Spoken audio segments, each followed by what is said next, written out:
Okay, so I'm in the middle of a depression, and it's a real bad one. And relationships fractured. I'm by myself, living alone, and I'm really good at feeling sorry for myself.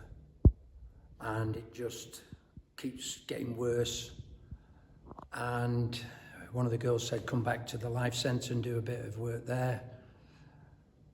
So I'm working there one day, and this woman comes in, and she's sat by herself, so I said, menu, blah, blah, blah.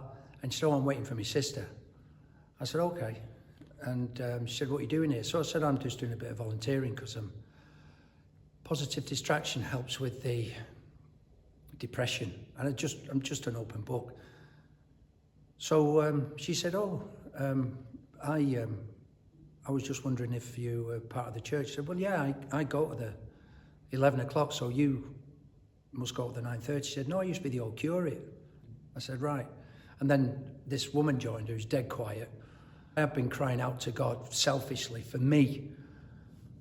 And then she said, can I say a prayer for you? I went, yeah.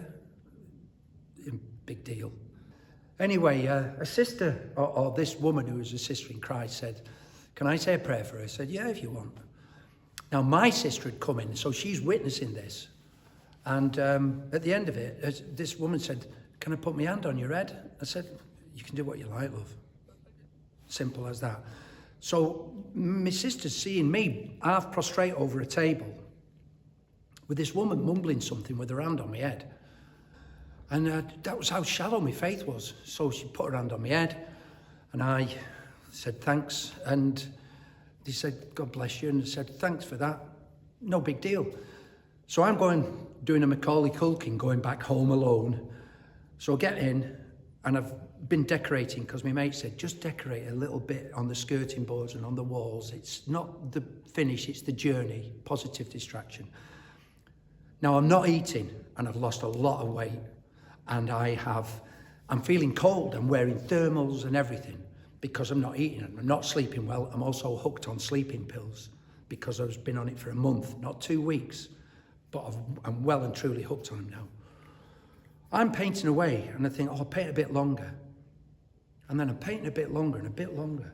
Then it's dark. And I look at these 2 cakes that my sister had left me that are over like about 4 days old, that I've not touched. I'm thinking, bloody hell, I'm hungry. And I looked at them and I thought, actually, I am actually hungry.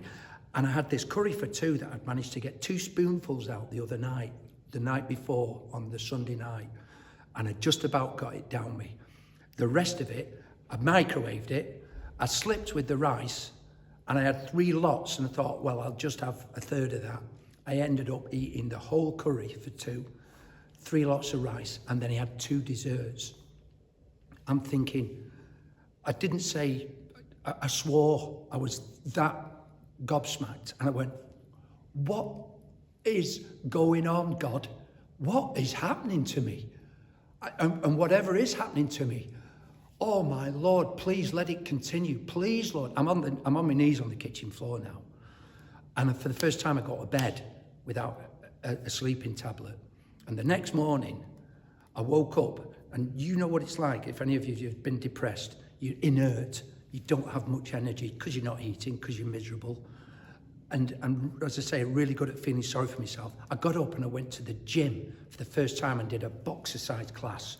And that's a beasting, and I said to the trainer, you'll have to excuse me, I've not been well. And he said, no problem, Gray, no problem. Just do what you can. And at the end of it, he's saying, blooming heck, you're sharp. I said, and they gave me testimony in this gym in front of other people. I said, you will not believe what's happening to me. And I wanted to find a biological reason, a medical reason, some logical reason. And I couldn't find any other reason other than it had to be the Holy Spirit. And I'm thinking, I'm sounding like one of these crazies from church, the Holy Spirit. I wanted it to be something that I could understand on this level plane. But what happened to me was a supernatural thing. I know that I stand to be taken the rip out of, by people, because I'm in the show business, and people, we're too cool for God. A lot of us are. And you just take the rip out of people. And if he can go to the cross and get crucified, I can have the mickey taken out of me, no problem. Because no one can take away what I felt. No one can take away this, what was coursing through my veins on that evening, and the next day, and the next day. And the very next time I went to the Life Centre Cafe, there was a woman there, and I started giving me testimony to her. Anything, not going around saying, by the way, do you know what happened to me? It just seemed to slip in. And there was a woman, she said, I wished I was you. I said, no, what are you sorry? She said, I've been depressed for so long. And said, take your hat off. She went, what? I said, take your hat off. She went, I've got bad hair. I said, just take it off. And I said, I didn't ask, I said, I'm going to put my hand on your head. Now, and I said to her, what I'm saying to you now, I've never done this. I've never, ever done this. I'm going to put my hand on your head and I'm going to pray for you. Now, half the words was me with the intention of prayer. Where the other words came from, I don't know. And she said, thank you, thank you. And I said, no, honestly. And that's what I was saying to Jane and a mate. Thank you, thank you. She chose to pray for me. I didn't ask for it, and I certainly didn't expect what I felt. I've leveled and I've plateaued now, because as one of the church members, Alice, said, you cannot maintain that. You know, there's sparks flying out my bum. It was incredible. So I've come down, you know, I turned a corner, and I felt what can only be the Holy Spirit. And that's my testimony.